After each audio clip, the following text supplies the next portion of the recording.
life, liberty, and the pursuit of happiness.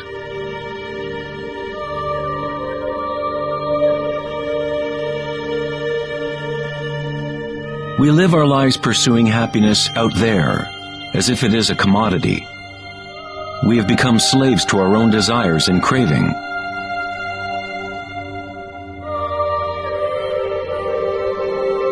Happiness is not something that can be pursued or purchased like a cheap suit. This is Maya, illusion, the endless play of form.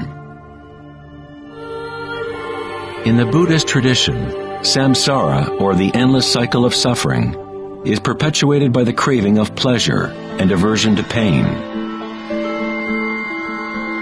Freud referred to this as the pleasure principle. Everything we do is an attempt to create pleasure, to gain something that we want, or to push away something undesirable that we don't want. Even a simple organism like the paramecium does this. It is called response to stimulus. Unlike a paramecium, humans have more choice. We are free to think, and that is the heart of the problem. It is the thinking about what we want that has gotten out of control.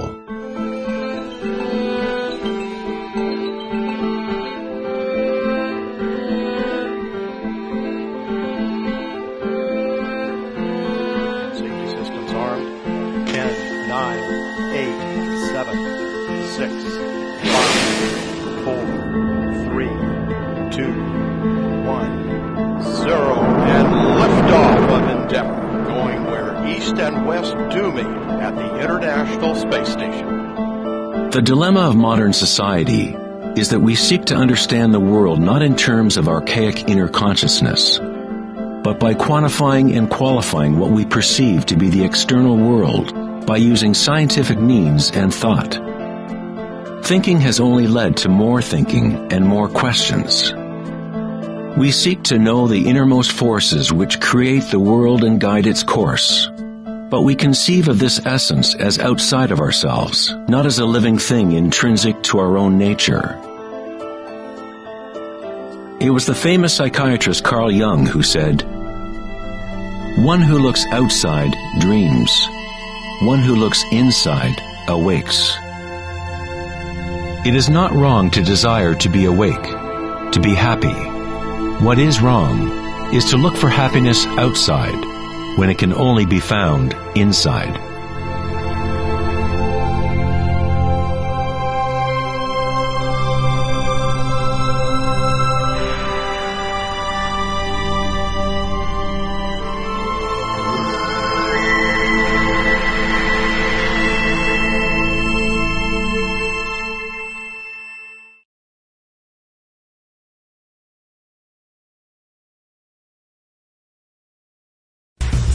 On August 4th, 2010, at the Techonomy Conference in Lake Tahoe, California, Eric Schmidt, CEO of Google, mentioned an astounding statistic.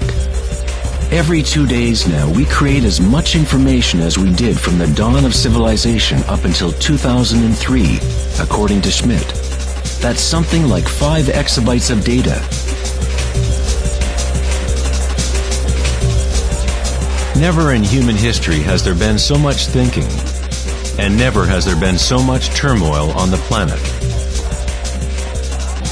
Could it be that every time we think of a solution to one problem, we create 2 more problems? What good is all this thinking if it doesn't lead to greater happiness?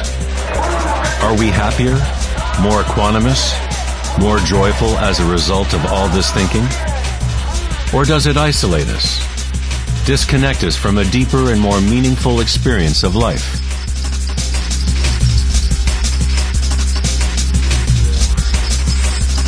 Thinking, acting, and doing must be brought into balance with being. After all, we are human beings, not human doings.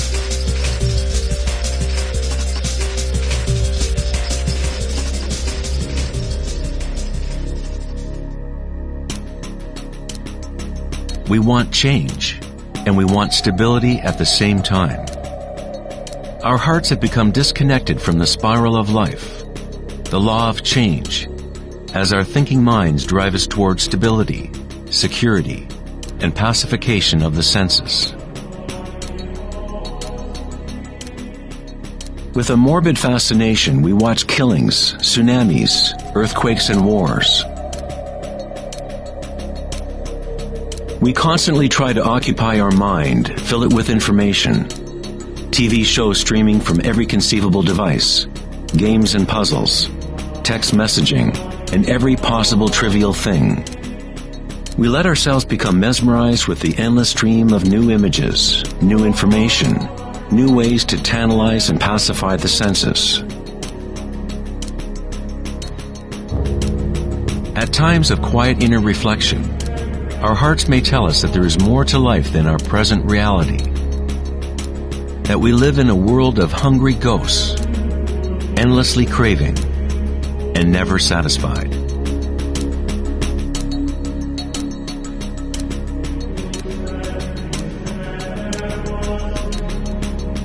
We have created a maelstrom of data flying around the planet to facilitate more thinking, more ideas about how to fix the world, to fix the problems that only exist because the mind has created them. Thinking has created the whole big mess that we are in right now. We wage wars against diseases, enemies, and problems. The paradox is that whatever you resist persists. The more you resist something, the stronger it gets. Like exercising a muscle, you are actually strengthening the very thing you want to rid yourself of. So then, what is the alternative to thinking? What other mechanism can humans use to exist on this planet?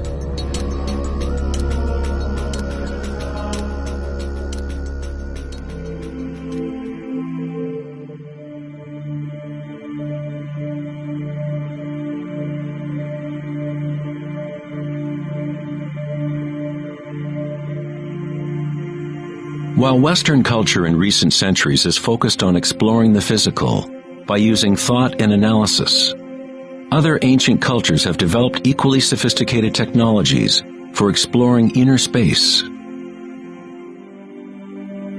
It is the loss of the connection to our inner worlds that has created imbalance on our planet. The ancient tenet, know thyself, has been replaced with a desire to know and experience the outer world of form. Answering the question, who am I, is not simply a matter of describing what is on your business card.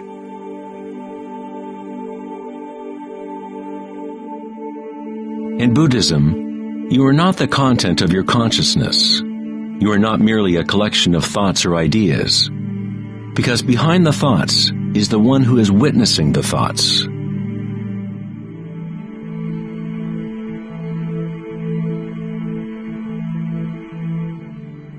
The imperative know thyself is a Zen koan, an unanswerable riddle. Eventually the mind will become exhausted in trying to find an answer, like a dog chasing its tail. It is only the ego identity that wants to find an answer, a purpose. The truth of who you are does not need an answer, because all questions are created by the egoic mind. You are not your mind.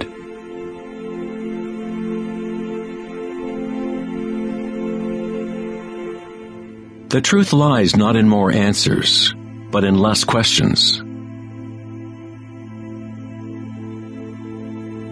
As Joseph Campbell said, I don't believe people are looking for the meaning of life as much as they are looking for the experience of being alive.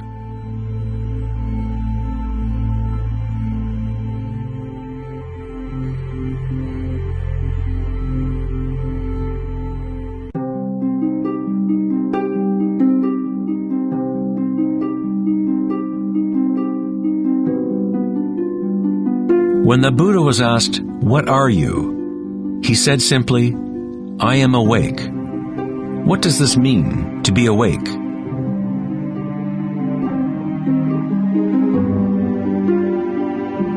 The Buddha does not say exactly, because the flowering of each individual life is different. But he does say one thing. It is the end of suffering. Every major religious tradition has a name for the state of being awake: heaven, nirvana, or moksha. A quiet mind is all you need to realize the nature of the stream. All else will happen once your mind is quiet. In that stillness, inner energies wake up and work without effort on your part. As the Taoists say, Qi follows consciousness. By being still, one begins to hear the wisdom of the plants and animals, the quiet whispers in dreams, and one learns the subtle mechanism by which those dreams come into material form. In the Tao Te Ching, this kind of living is called Wei Wu Wei. Doing, not doing. The Buddha spoke of the middle way as the path that leads to enlightenment. Aristotle described the golden mean, the middle between two extremes, as the path of beauty. Not too much effort, but not too little either. Yin and yang in perfect balance.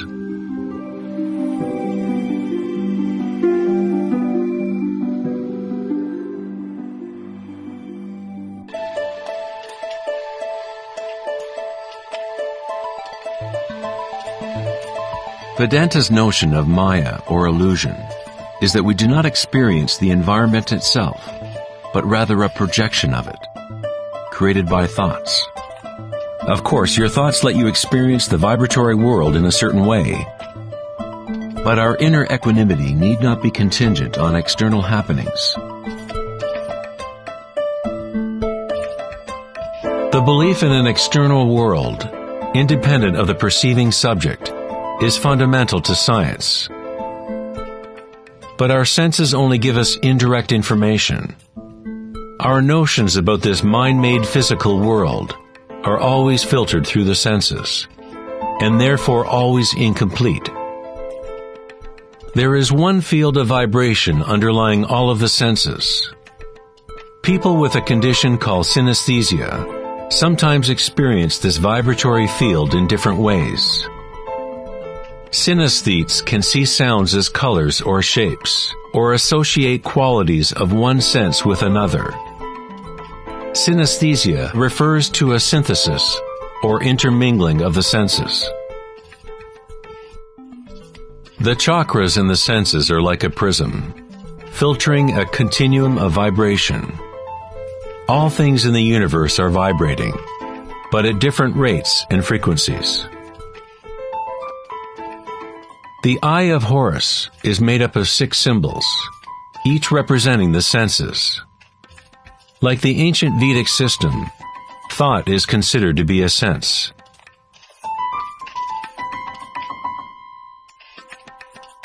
Thoughts are received simultaneously as sensations are experienced on the body. They arise from the same vibratory source. Thinking is simply a tool, one of 6 senses.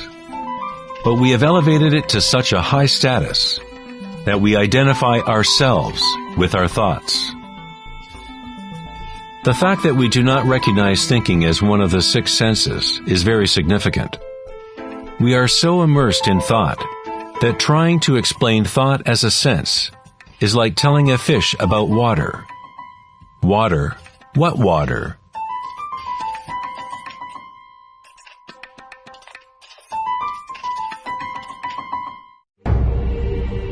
In the Upanishads, it is said, "Not that which the eye can see, but that whereby the eye can see. Know that to be Brahman, the eternal, and not what people here adore.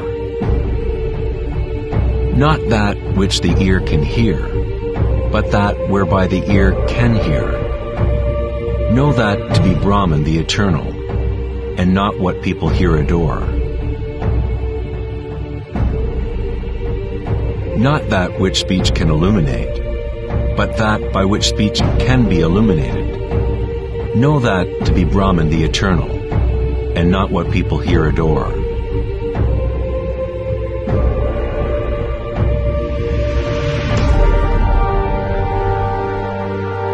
Not that which the mind can think, but that whereby the mind can think. Know that to be Brahman the eternal, and not what people here adore.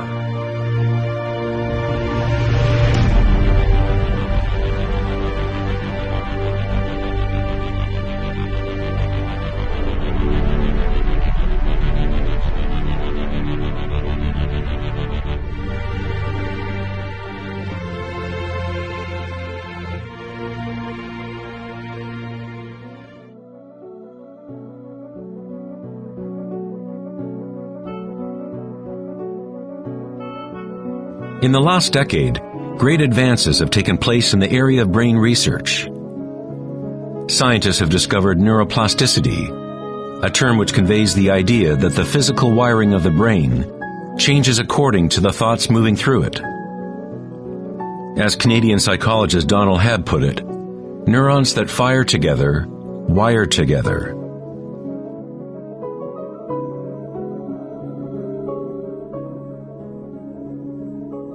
Neurons wire together most when a person is in a state of sustained attention.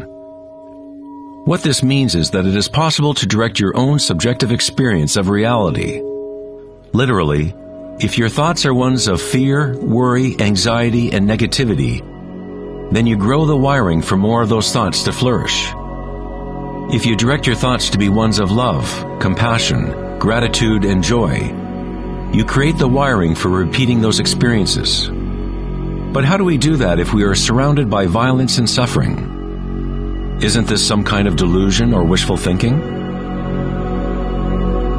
Neuroplasticity is not the same as the New Age notion that you create your reality by positive thinking.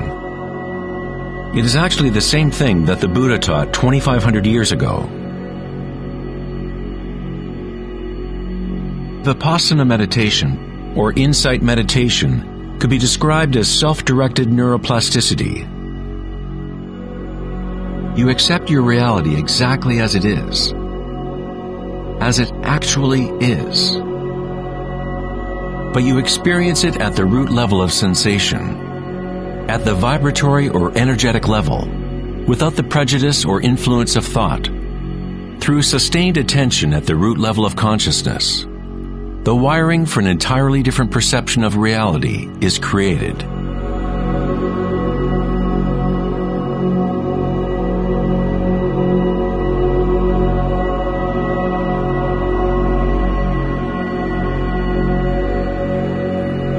We have got it backwards most of the time. We constantly let ideas about the outer world shape our neural networks.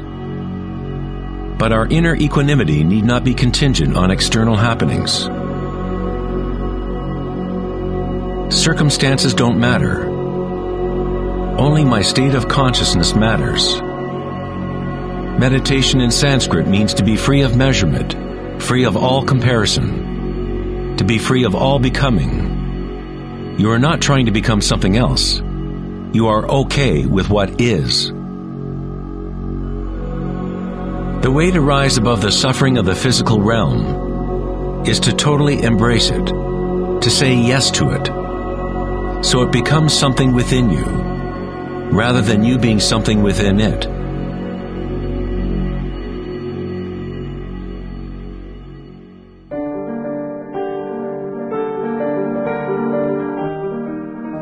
How does one live in such a way that consciousness is no longer in conflict with its content? How does one empty the heart of petty ambitions? There must be a total revolution in consciousness, a radical shift in orientation from the outer world to the inner. It is not a revolution brought about by will or effort alone, but also by surrender, acceptance of reality as it is.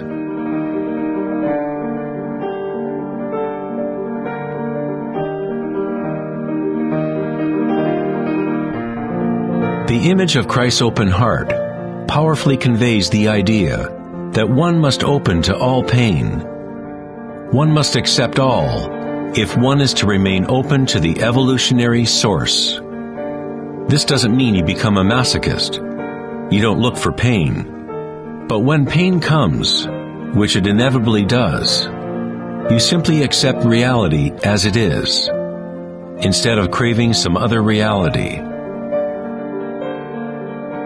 The Hawaiians have long believed that it is through the heart that we learn truth. The heart has its own intelligence, as distinctly as the brain does. The Egyptians believed that the heart, not the brain, was the source of human wisdom. The heart was considered the center of the soul and the personality. It was through the heart that the divine spoke, giving ancient Egyptians knowledge of their true path. This papyrus depicts the weighing of the heart. It was considered a good thing to go into the afterlife with a light heart. It meant that you had lived well.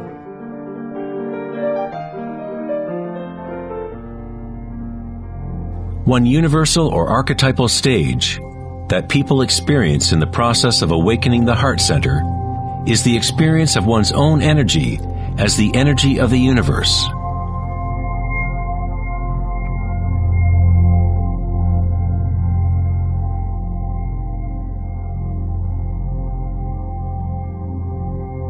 When you allow yourself to feel this love, to be this love, when you connect your inner world with the outer world, then all is one.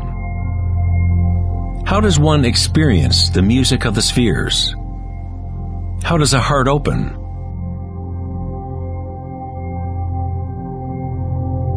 Sri Ramana Maharshi said, "God dwells in you, as you, and you don't have to do anything to be God-realized or self-realized. It is already your true and natural state. Just drop all seeking, turn your attention inward, and sacrifice your mind to the one self, radiating in the heart of your very being. For this to be your own presently lived experience, self-inquiry is the one direct and immediate way."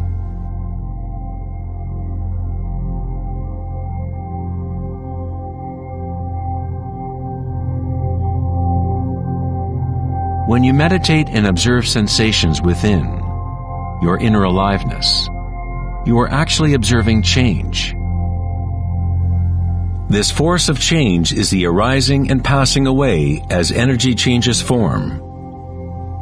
The degree to which a person has evolved or become enlightened is the degree to which one has gained the ability to adapt to each moment, or to transmute the constantly changing human stream of circumstances, pain and pleasure, into bliss.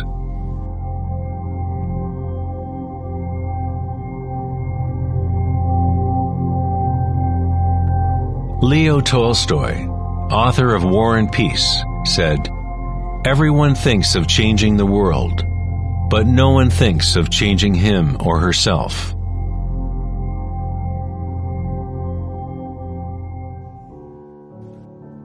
Darwin said the most important characteristic for the survival of a species is not strength or intelligence, but adaptability to change.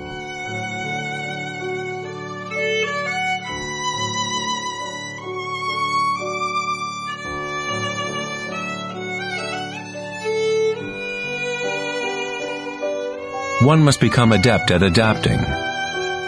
This is the Buddhist teaching of anicca. Everything is arising and passing away, changing, constantly changing. Suffering exists only because we become attached to a particular form.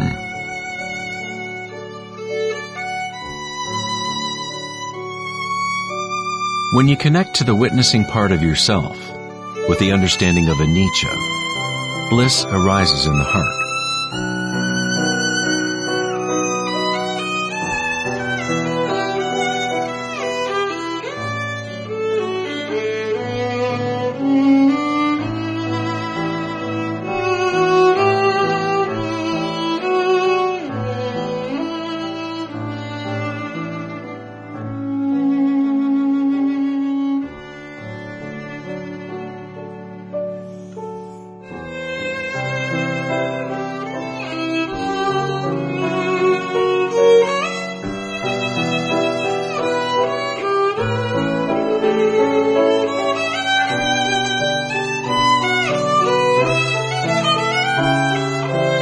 saints, sages, and yogis throughout history unanimously describe one sacred union that occurs in the heart.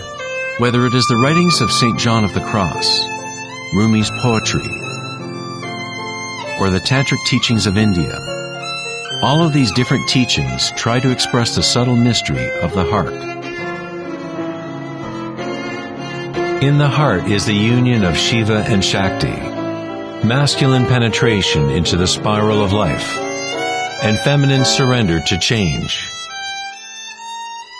witnessing and unconditional acceptance of all that is. In order to open your heart, you must open yourself to change. To live in the seemingly solid world, dance with it, engage with it, live fully, love fully, but yet know that it is impermanent, and that ultimately all forms dissolve and change. Bliss is the energy that responds to stillness. It comes from emptying consciousness of all content. The content of this bliss energy born of stillness is consciousness, a new consciousness of the heart, a consciousness that is connected to all that is.